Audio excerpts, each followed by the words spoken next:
Tú tienes que dejar mi portmoney en paz.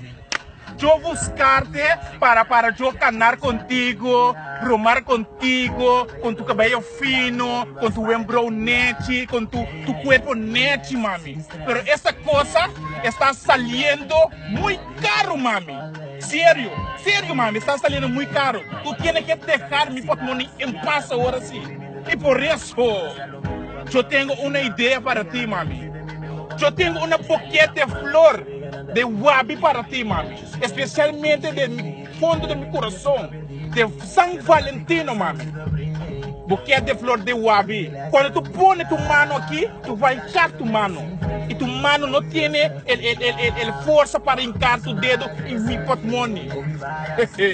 Para San Valentino, mami. Por ti, mami. Y si esa cosa no va a reaccionar, solucionar mi problema, tú vas a ver otra cosa. Sí, esa cosa va a llamar Jeramichico y Meme, mami. Yo tengo esa cosa para ti. Si esa cosa, el buquete de flor, no soluciona, yo tengo otra cosa para ti. Yo tengo el infro. El infro yo voy a poner en mi portmoney para ti. Cuando esa cosa no es suficiente, tú vas a hincar tu mano en mi portmoney y tú vas a enseñar el infro.